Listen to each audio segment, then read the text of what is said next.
trying to understand what we are dealing with right now. And for that, Jeremy and Richard, could you kindly tell us what we know now of the virus and what do we expect to happen next? Yeah, thanks very much, and thanks to everybody for joining. Just back a little bit, so you can appreciate what I'm going to say. I'm an infectious disease person by background, worked very, very closely with China during the SARS outbreak, and spent 20 years living in Vietnam, but working very closely with many countries in the region. So that's my background of where I come from.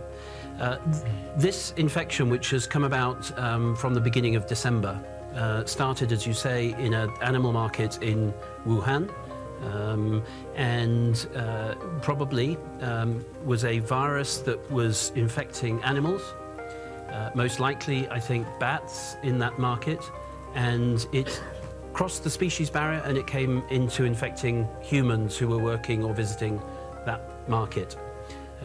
Subsequently, through the month of December and then the early days of January, that infection spread from animal to human, but then most importantly from human to human. And now we are sort of the end of January, so we are about 6 weeks into this outbreak. This virus can now clearly spread between humans. It's spread by the respiratory tract. That means that somebody with symptoms would have a cough, a sore throat, and would pass it to somebody else by coughing or sneezing in the same way that influenza is spread around people. It is not SARS. The virus is in a similar family to SARS, but this looks different to SARS. And the difference is probably it's easier to pass between human beings. SARS was quite difficult to pass between humans, and people were most infectious when they had symptoms, and therefore it was relatively easy to bring the epidemic under control.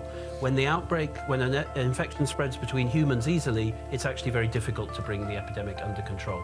And so there's a very big difference between SARS and what we believe we know about this virus so far.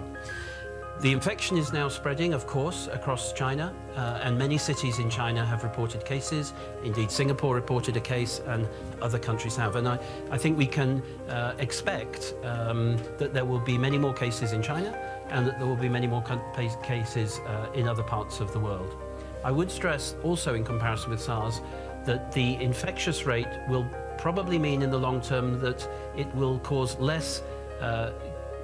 fewer people will die. 10% of people died in SARS. I suspect the mortality rate with this infection will be lower than that as it spreads to a much wider population. So what we have is a broader infection with probably a less marked number of percentage of people dying. But that is, in some ways, from a public health perspective, is harder to deal with.